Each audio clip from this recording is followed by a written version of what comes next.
Let's give another hand to our wonderful director, and what a movie. What a movie. So, thank you for bringing this to Charlottesville. Thank you for joining us tonight.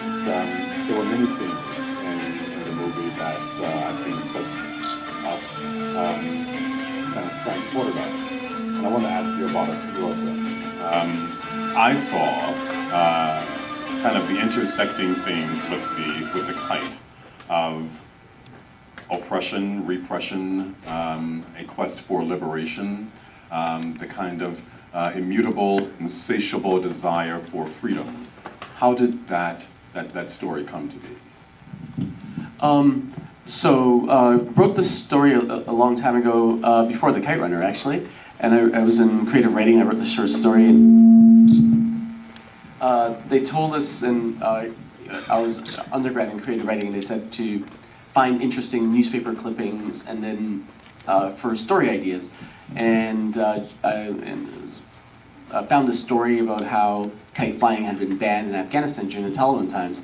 And then the story was in a bunch of newspapers back after the fall of the Taliban in 2001. And got the idea, wrote the story, and it was like, how am I going to approach this? You know, because there's a lot of stories about books being banned and about theater being banned, music being banned, but a children's game, how did this country come to this point where a children's game was banned? So then it was like, oh, I have to address the whole history. So it became this really ambitious short story that was going to become a novella, and I wrote this thing. And then, and that was the inception. And then I lived in Afghanistan for 4 years with Tajana. And after 4 years of living there, we were about to leave the country. We didn't have a project of our own. We worked at a TV station there. And then she was like, you know, why don't we do this? Yeah, why don't we tell the story? Because for me it was exactly what Tarique just said. I've read the story maybe 2 years prior, before we started working on it, and I was taken away by how could this happen? How can this be real? And I couldn't wrap my head around it, and I just really thought this is beautiful to talk about it and to make something about it. And It's amazing. what happened. So tell us about the story of the little girl and her being, and the quest of women in Afghanistan for equality. What is the state of affairs? Oh, that's a big question. and a long one, I guess. So, well, I was living in Afghanistan for 4 years. It was very eye-opening for me, and it really changed my life and how I look at human rights, not only, but also female rights, actually, my own rights. So I think this was a big thing that happened in terms of my own development. How are the stakes in Afghanistan? So women are very strong there, and they're really doing their best to fight and to proceed, and they know what their rights are, but they're in a very difficult situation. They definitely are, but they're definitely hoping for a better. When I was there, I really felt like it's actually, there's always a future. I never had the feeling that there was like a desperation or that kind of depression that sometimes I felt being there. I think I was more desperate than they were. So this is what I took out of it, yeah.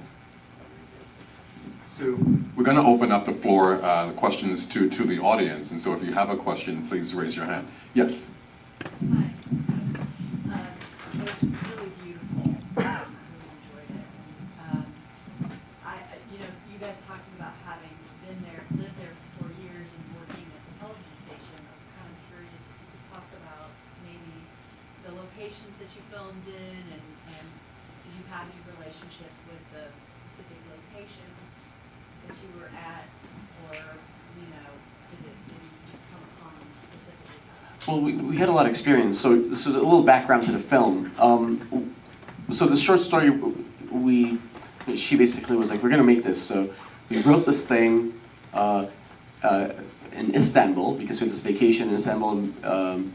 You know, I quit my job and knew we had this little vacation coming up, so we went to Istanbul, wrote the script in about 3 weeks, and I was writing and she was breaking it down, and we had cast in mind because we worked there for so long, and we also knew how it worked there, where, you know, there's a lot of actors are not trained, and like actors here, you can't bring in dialogue, and they're like, you know, Haji Girl can do that, Lena Alum could do that, they're great actors.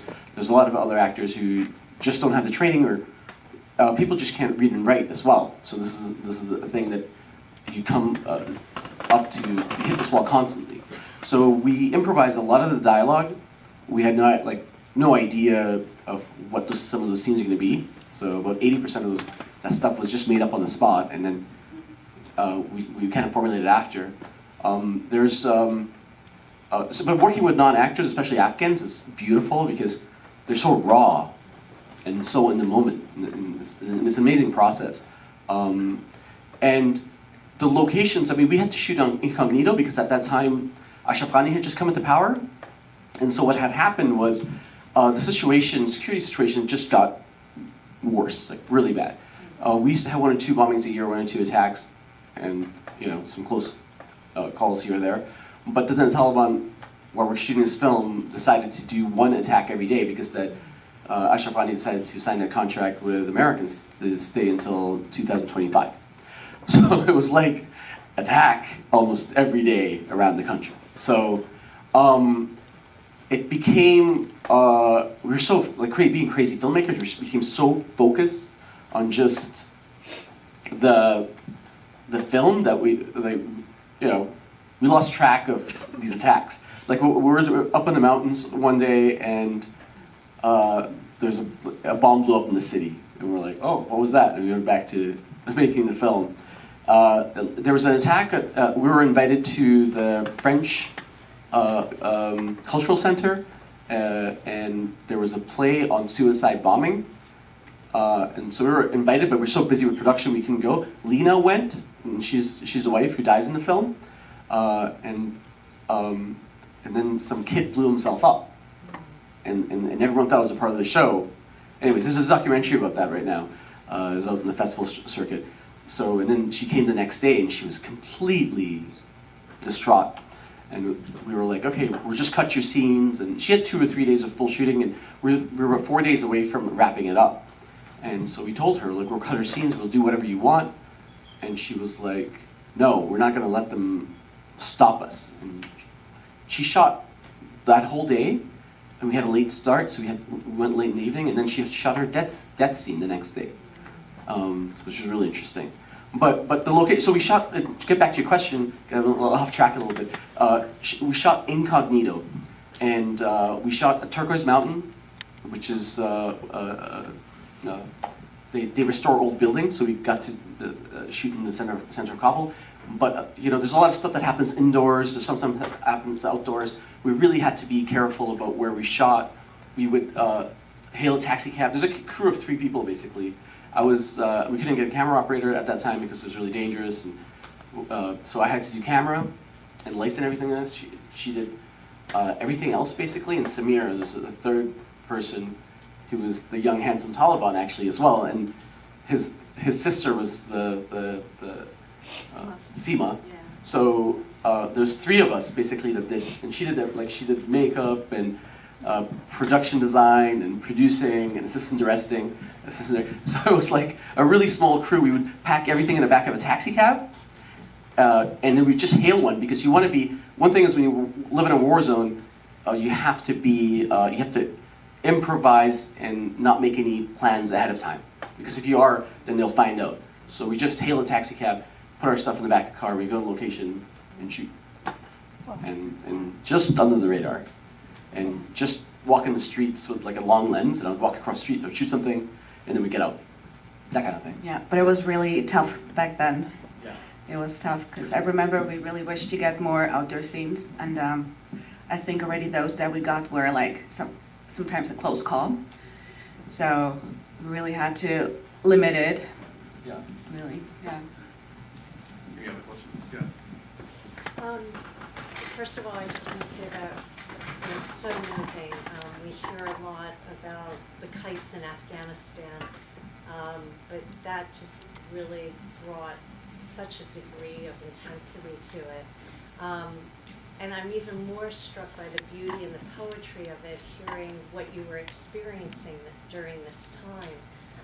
And so I'd just like to hear you talk a little bit more about how you were able to go to such a poetic, lyrical space with this movie, the scenes in the room, with the kites, the graphic component of it.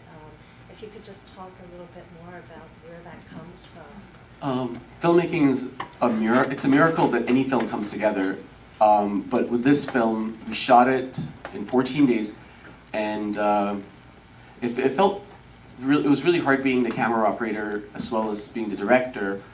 But I also felt like I was just I felt like I had a paintbrush with a camera, so I just like grabbed whatever. It was just all improvised. Then the truth is we didn't get a lot of our scenes because of all the stuff that was going on. So when we came back to Canada, we had to put the thing together, and I couldn't look at it. I hated it.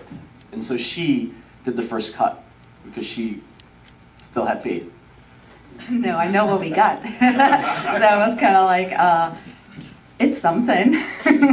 And we were always thinking about, oh God, how are we going to do those historical scenes, and what are we going to do with the kite flying? And of course, if we would have worked on a budget, then we would have probably found different possibilities. But the thing is, we were like on a small budget, and we got what we got and came back, and we applied for post-production funding in Canada with Canadian Arts Council and BC Arts Council, and both liked what they saw, and they really felt it is worthwhile to help us finish this movie. And with the money we got, we were thinking, how can we transport the dream scenes? How can we really transport this feeling and longing for freedom, and still this little boy that is in the big area, who in a way doesn't want to grow up, he doesn't want to be a part of the Mujahideen, he doesn't want to fight, and all these things that are considered being a man, right? And so we were kind of like, hey, we're gonna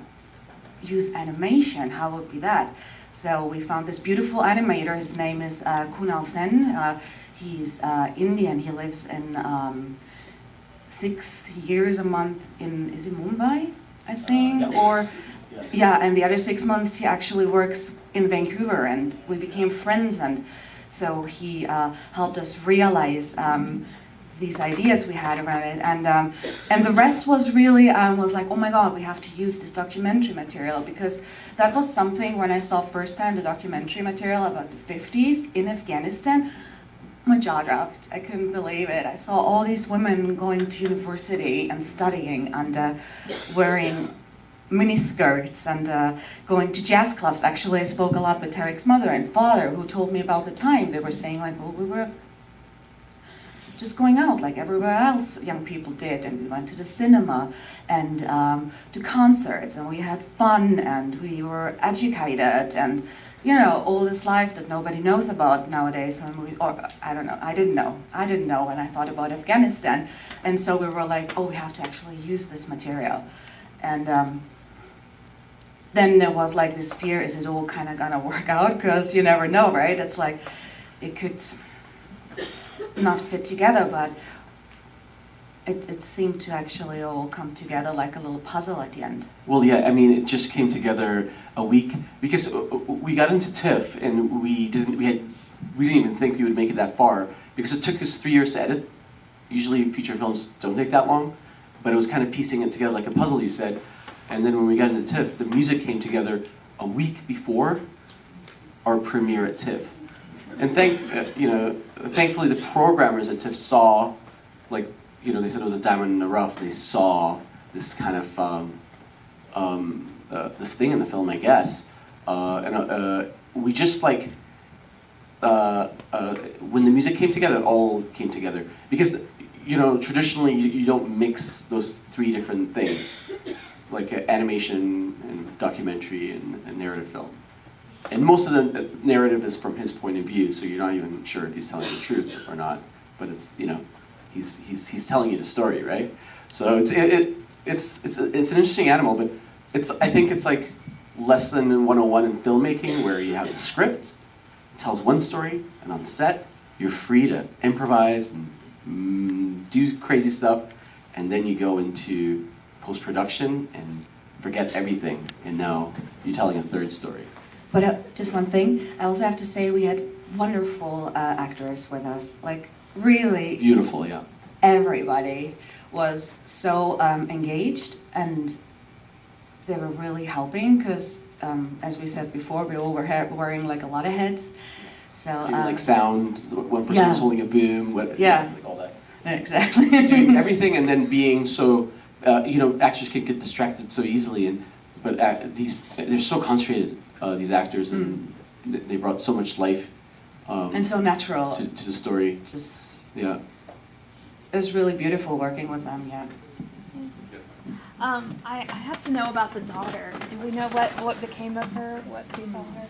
And I also love the kind of subtle, not so subtle subversion of teaching a woman, a little girl, to read and write. So do we know her story? Black Kite Part 2. I have a story that I would like to share here. So in the beginning when I came to Afghanistan, I really wasn't sure what I'm gonna do before I started working for the company, and then I got this opportunity to work at it's kind of like a youth club, where, you know, kids and young adults can go, and then there is like people who go, like me for example, and teach something. You know, you can teach mathematics, they had a few computers, you can teach informatic, whatever, right? And they're like, hey Tana, why don't you do a few theater classes, because that's actually your background, right? And I was like, oh, that's a great idea, I'm gonna do this. So I started working there and giving these classes, and had a fantastic time, and I realized, like, oh, I have only boys in the class, right? It was amazing. I was like, I'd really love to have a few girls. And then I'm one of those days sitting in the office and chatting with that head there, and then the door opens, and then this woman came in, right? And she was wearing a burqa, and the two girls also wore burqas. And then they came in, and first she was talking in the burqa, but then she felt very comfortable, so she took it off. And I didn't understand a word. The girls were around 13, 14, sitting there, and she was talking to the head, and then she actually, 15 minutes later, left. And then he turns to me, and he was like, you know what this was all about? And I was like, no. And he was like, well, she came here for her daughters to ask to get educated in language. She wants them to learn how to read and write, and how to, she wants them to know mathematics, you know, and basic education. And the father doesn't let them go to school. And she was like really putting actually her life, you know, at risk to do that. And in that moment, something so enormous clicked in my head and in my heart, and it really broke me. And yeah, I think, what's the situation? I think I met so many strong women, all in all, real fighters. And how far do you go to get like education, right? How far do you go to learn how to read and write? And It's things we really take for granted here. yeah, that was enormous. That was beautiful, and I think we have a little bit of this in our movie. Thank you. Yes. Can you tell us how you think the film will contribute to political dialogue in the situation in Afghanistan? Well, I think Or how you want it to? how I want it is this. I feel like the film is a starting point, because when I lived in Afghanistan, I felt like when you 80% of the population is under 25. So when you start talking to people there, young Afghans, they have no idea, literally, who the Russians were, who the king was, Mujahideen. It's as if like memory is just so recent. And I think when Taliban were there for the 6 years, I think they wiped out a lot of the intellectuals, the books, or whatever. So you have to understand all these kids come from this time. And it's really hurtful, because a country's identity is their history. So we didn't want to be political in this film and pick one side or the other. I think we're very neutral. you know, if you're a communist and you see this film and there's a lot of people who are opinionated, or you're for pro-Mujahideen or whatever, or pro-King, those three major groups, I think everyone sees a bit of that in the film, right? So, but what we wanted to do was make something where it was a starting point. Young Afghans would watch the film, and then they would go and read a book and find out more about the history. That's what we want. And you know what? We showed it in Munich, and because there are a lot of refugees, Afghan refugees in Munich, and this young kid, he's like 16, 14, 15, he was so, I don't know, like emotional. He was like, how did you find this out? How did you find this stuff out? And I was like, but there's documentary footage to explain this. And he was like, he was so confused. And I was like, well, did you know, you gotta, and he goes, how can I find out more about it? And I was like, books, you gotta open books. I was like, this is just like the tip of the iceberg, you know? So that's what I would like. And, but whether Afghans are interested or not is a whole other story. Because I don't know technically if they are really interested in cinema or art that much. The feedback for Afghans hasn't been that great, to tell you. So we've come to the end of our time. On behalf of the University of Virginia, the Virginia Film Festival, all of us in the audience, thank you for a beautiful movie and a beautiful experience tonight. Thank you so much. Thank you.